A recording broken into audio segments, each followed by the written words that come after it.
Hello and welcome back to Typical City. 3 points is all that mattered. 3 points is all that mattered in this result. It was not the greatest of first halves. And then that second half performance, eventually the quality shone through. And I don't know what Pep said to them at half time, but it worked. It absolutely worked because Phil Foden came on and he ran the show. He ran the show in the second half. It was such a good performance from Phil Foden. Fully deserves his man of the match. I doubt anyone's not giving it to Phil Foden in truth. I thought he was brilliant. But the first half, it's still that same old City. That same old City that's just... It's hard to put your finger on it because there's very few tactical errors. It's not like, oh, Pep, what's he doing? Or there's a glaringly obvious mistake or a flaw in the system or anything like that. It's individual errors once again. And it was a collection of them. From Akanji's pass, I mean, it was Ederson's ball for their goal. Ederson's ball into Rodri. It was a sloppy touch from Rodri. He then gives the ball away and Everton break on it. We somehow get the ball back a little bit, fortunately. Akanji then ends up having to mop up a little bit. His pass, then it is sprayed out to Bernardo Silva. Bernardo Silva then receives the ball and he slips at the byline, trying to stretch for it. An outstretched poor ball from Akanji. Then the ball breaks to Rodri. Rodri actually does well to win the ball off Beto. But then he's stumbling and he just lays in McNeil. He threads a lovely through ball to McNeil, sends him down that channel, who cuts the ball across. And the issue isn't the mistakes that I'm most alarmed about. It's not the fact that we made those mistakes. It's a problem and it needs to be fixed. What bothered me more than anything in this game was how we reacted to their goal. And we were like crying out for half time. And it's not like we were hanging on. It's just we just kept making more and more mistakes. It was like, oh shit, we're back. Mistake City are back. And here we go. More mistakes follow. More nervousness just crept in, and it got sloppier and sloppier and sloppier until it was like, just call it, referee. Please blow your half-time whistle. Second half rolls along, and it's like, what's happened? Why are they able to play like this? Why are they able to play with such fluidity and such high quality in that second half? There was virtually, I can't think of any mistakes that were certainly not in costly areas. Talking about sloppy little touches here and there in the attacking third in that second half. But other than that, I thought we dictated the whole game in the second half. And I can't think of anything that Everton posed as an attacking threat, including the fact that we went 2-1 up and then they started to come forward a little bit. But we dealt with it really well. Akanji and Ake was brilliant. I thought Ake was mopping up really well. There was a couple of first half headers from corners that Ake was Ake. I think we can all agree now that Ake is our best defender. I can't think of who's better than him at defending right now for this Manchester City side. There's no one for me. But there were some poor performances in that team as well. I thought Bernardo Silva got that goal was lovely. The finish was absolute. I mean, it was like these two teams weren't done with Christmas. The spirit of giving was very much still in both teams' systems.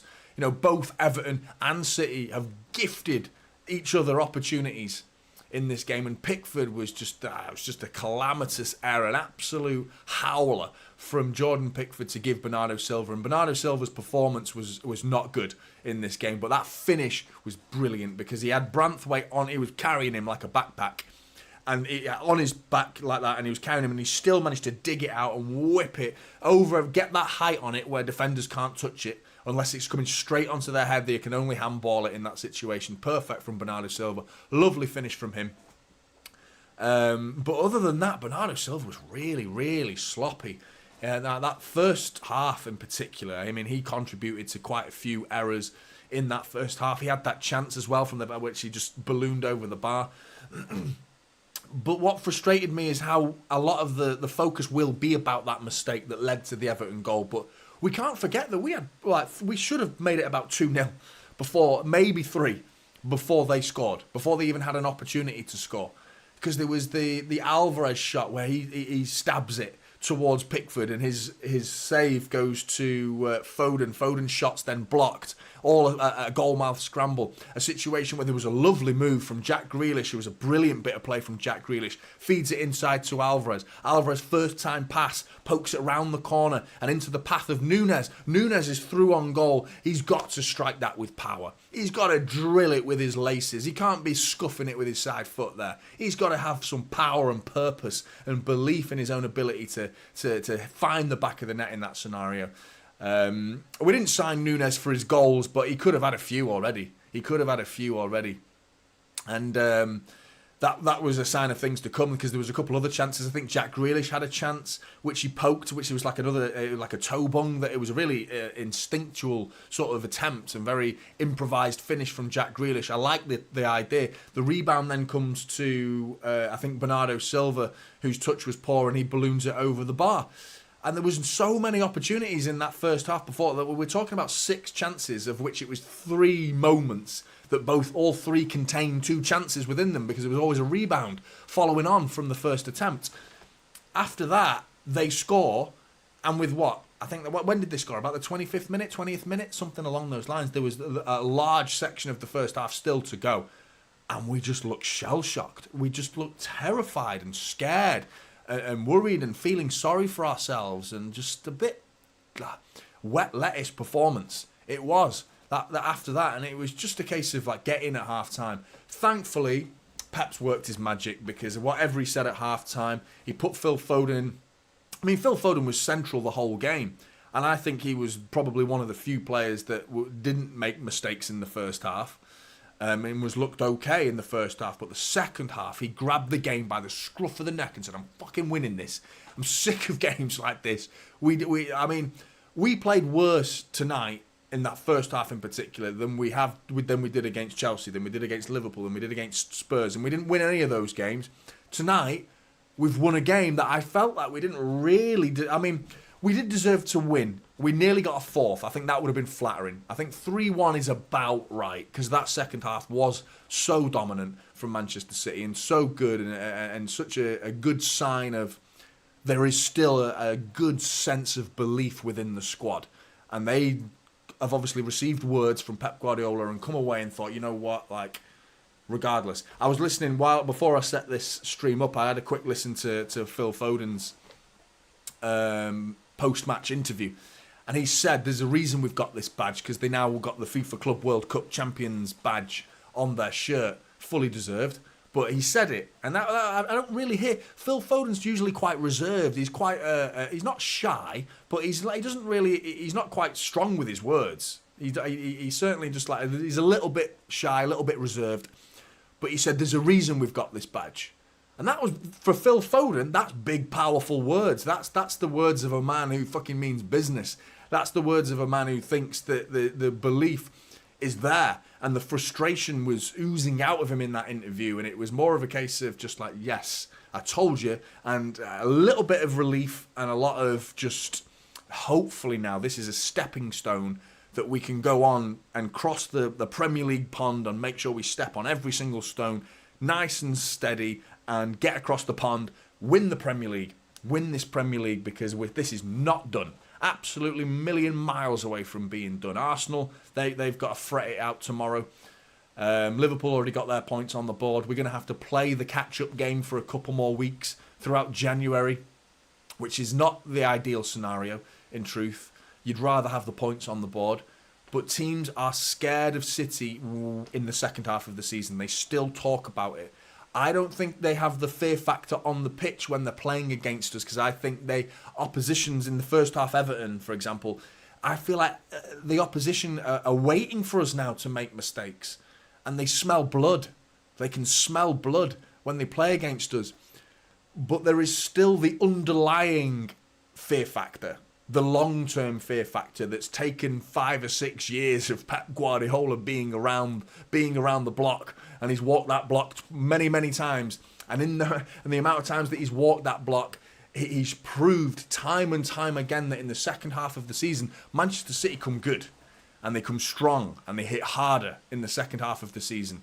We don't mince our words, we don't pull our punches, and we go gung-ho in the second half of the season. rival fans and rival teams will be looking at that and be wary of that, and the game in hand is something that scares them, because if we win it, we're within one game of being top of the league, and that March is a month that's going to decide our season. We have to be within 4-5 points of all of the title rivals when we go into March, because I think we've got Liverpool away, which is grim. We've got United at home, and we've got I'm pretty sure we've got Arsenal at home in March, and there's Champions League games being squashed in there as well. So it's going to be a really tough season and a tough month in particular, March. But we need to be within grabbing distance when we get into March. And if you play like this in the second half, we will do. But you can't. We won't get away with it. We can't keep getting away with first half performances like that. We are consistently doing two halves, a game of two halves. I was saying it in the watch long. I'd love to see City dominate the game, and I'm not asking for 90. I'm asking for 80, 75, 80 minutes, because you expect the opposition to have passages of play where they control the game for 5-10 minutes at best. Hopefully, no more than that. But it's not even a case of like, this is the moment where we have to give the opposition, allow them to have the ball, and we sit back and do our defending thing and defend the game, defend the lead that we should have. Instead, it's not a case of that. We're giving them gifts. We're there you go, have a free goal on us, on the house, on the Manchester City house, free goal. We can't get away with that all season. You've got to cut it out now, starting against Sheffield United, Saturday. And I mean, that's the game that I'm looking at and thinking, yes, we'll win that. Surely we'll win that. We're at home, we've got the home fans behind us. Sheffield United, who aren't playing badly at the minute, Wilder's coming in and giving them a new lease of life, new manager syndrome's kicking in at Sheffield United. Hopefully that's worn off by the time we play them. But I'm not just looking for a win. I was looking for just a win tonight. And I thought Goodison Park, 10-point deduction, siege mentality, Sean Dyche, that horrible style of football that he can destroy teams. I mean, we saw when Sean Dyche first took over Everton. Another example of manager syndrome. His first game for Everton was taking a win off Arsenal last season. Who remembers that? At Goodison Park. Arteta and Arsenal going there and struggling last season at Goodison Park because Sean Dyche had just turned up. So it is not an easy place to go. It isn't an easy place to go, and I wasn't too bothered about the performance. I wanted to see no mistakes, and I wanted to see a win. I didn't get the first. I saw plenty of mistakes, but we got the win. So that's all that really matters at the end of the day. Sheffield United, though, I want to see the performance. I think the performance needs to be complemented by... Sorry, the win needs to be complemented by a good, solid, really convincing performance. It doesn't need to be 6-0. It needs to be 3-0, 4-0, something like that, where it's really convincing. Even a 2-0, where we just dominate. We should be dominating against Sheffield United. And I think that could be, back from the FIFA Club World Cup. We've won away at Goodison Park, which is grim. It's toxic, it's hostile, it's grimy, it's gritty. It's not a place you want to go with a bit of jet lag in your system. Coming back from Saudi Arabia, it's not ideal. But we've done it. We've come back with the 3 points. And as usual, I always ignore the chat in the match reaction because I'm too giddy. But good to see so many of you in there already. Really appreciate that. There's 140 of you in the building. If you could pop a like on the stream, please do. Bring on March, Douglas says. Yeah, mate. That's going to be a massive game. A massive group of games. In fact, this month's quite easy in terms of the number of fixtures, not necessarily the opposition, because we've got to go away to St James's Park, which is going to be a grim game. But they're not playing that well either. They're struggling right now. I mean, they've been dropping silly points. Newcastle and Forest battered them. Forest battered Newcastle. I can't remember who the other game is in January, but I know one of them is the FA Cup, which is Huddersfield. Another game that's... You can't really gauge the FA Cup in how City are doing long term, because it's like we're going to rotate. We're going to play some youngsters. Hamilton, Oscar Bob, Rico Lewis, sprinkled into a mixture of like more regulars as well. So that's not really a test for City like Premier League test, and like we can't work things out that well by a one-off game in the FA Cup against Huddersfield. But with regards to Newcastle away, that is a gauge. That's a very fair gauge. And I mean, Goodison Park, Newcastle away, I'd argue I'd argue this on form. 3 weeks ago, I would have said Newcastle away is infinitely harder than Goodison Park away. But on recent form, the last 2 or 3 weeks, I'd say this, because I know Spurs beat Everton, but they did not deserve to lose that game against Spurs. They were good, Everton, away at Tottenham Hotspur Stadium, whereas Newcastle have been a bit sloppy lately. So, but you just can't write this season at the minute. It's getting really difficult. Burnley at home is the other game, which again should be winning that. So January could prove to be quite an enjoyable month for Manchester City. We could get ourselves into the next round of the FA Cup. St James's Park is the dodger, the one we need to be really aware of and mindful of, and make sure no sloppy mistakes in that game. And then Burnley at home, we should be winning that. We should be winning it, absolutely. And before you know it, title, 4P, momentum. That's the key, momentum. And when we get momentum, you can talk about Arsenal's momentum, you can talk about Liverpool's momentum. They're spinning plates, man. They're spinning plates, both of them. You know, you've got Liverpool spinning the Europa League plate and the Premier League plate. One of them's going to come crashing down. One of them will come crashing down. Arsenal, they've got the latter stages of the Champions League to worry about. You know, that's big. Have they got the balls to go for both? Are they going to be mentally prepared to go for the Champions League and the Premier League? Have they got the squad to do it? We've answered the questions. We know what this team is capable of, regardless of the fact that Gundogan and Laporte and Mahrez have left and new fresh faces have joined. It's Pep. Pep won't allow it, you know? And that's the key word, is that I don't believe that Arsenal can gain enough momentum to go on a 12 game winning streak. I don't see Arsenal doing that. I see them going and winning 3 games, then a draw, 4 or 5 games, then another draw. That's that. I see Arsenal doing that. I feel like Liverpool are the same. It could be a season like that. We could end up being like that, where it's just a real lots of points are being dropped, a low point tally season, where maybe mid-80s, like low 80s, could be enough to win the Premier League. And it's a cluster of teams, those 3 teams, Liverpool, Arsenal and City. I do see Villa and Spurs dropping off eventually. I mean, they're showing signs already. Fucking Villa against United, that's completely capitulated in the second half. And Spurs are just riddled with injuries. Romero's recently been announced. He's out for a long time. So I do see Spurs dipping eventually. But can Arsenal and Liverpool spin plates as well as Manchester City? I don't think they can. And I mean, if they commit to one, then they'll probably go and get that one. I feel like if Arsenal sacked off the Champions League and went, yeah, they're not going to do that. Of course they're not going to do that. But if they really mentally committed and saw the Champions League as like a privilege, like, oh, I'm just enjoying the ride. Let's see what happens in the Champions League. Let's not think too much about it. Play the games as they come. See what happens. But the Premier League is like, boom, laser-guided focus on the Premier League. If they approach the season like that, that's Arsenal's best chance, in my opinion. I think that's how they could win this league. But we saw it last season. They eventually collapsed. People are hoping Declan Rice is the answer to all of that.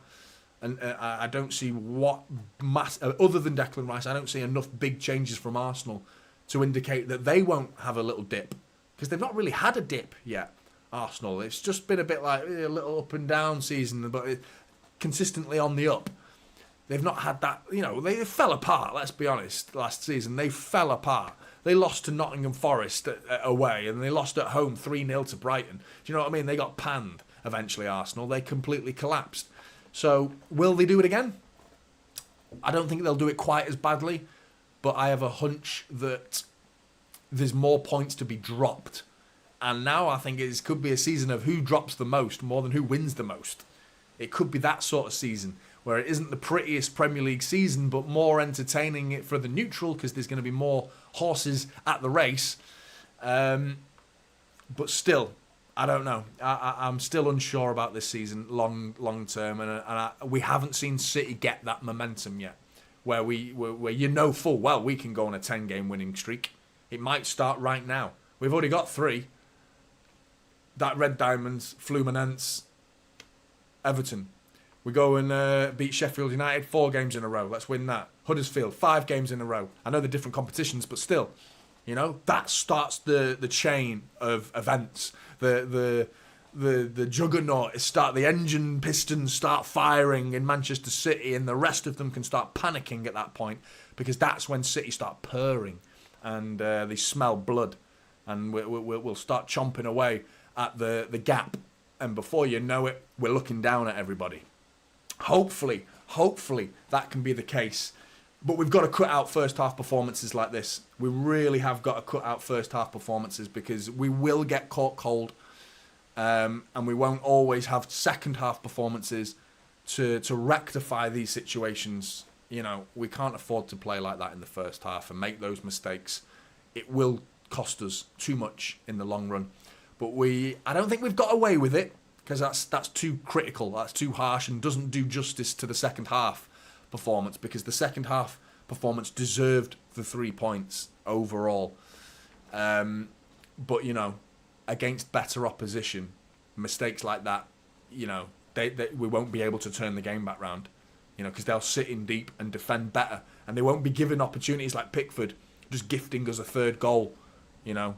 And that was a gift. That was a wrapped up, signed, sealed and delivered by Jordan Pickford himself. Much appreciated. Much appreciated. But you can't rely on that every game. Absolutely not. But still, long way to go. What a season we've got ahead. This is ramping up to be an incredible, incredible Premier League season for the neutral. One City fans probably didn't want to be part of. We want to canter to the title, don't we? That's what we want. We want to just waltz to it. But the neutral doesn't want that. And the neutrals could well get their way this season. I have a funny feeling it's going to be a topsy-turvy.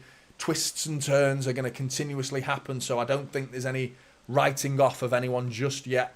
With so much football still to play, we're not even in 2024 yet, so unbelievable, unbelievable. 3 points on the board, that's all that matters. Thanks very much for joining me in the match reaction. I'm sorry I've not been very active with you guys. I felt like I've got more stuff to get off my chest, and I'm losing my voice. So I can see a lot of familiar faces in there as well. Yeah, appreciate that, Jan. If you could follow Jan's very kind comment there, if you could pop a like on the stream, please do. It really does help. 165 in the building. Only got 56 likes, which is good. I'm all right with that, but do you reckon we could bump that up a little bit? If you could, that would be so helpful, and I'd really, really appreciate it. Just for that Phil Foden strike. I mean, what a finish that was from Phil Foden. What a finish. Brilliant. Brilliant from Phil Foden. He's got to keep that going now, because Phil Foden's consistency has been an issue for me. It's been 2 games of quality, then he goes missing. You know, we can't have that. We need Phil Foden, like, we need him now. That Phil Foden in that second half all day long, mate. If he plays like that for the rest of the season, we've got every chance of going from strength to strength, considering De Bruyne is going to be added to that team alongside him. But we'll see. We'll see.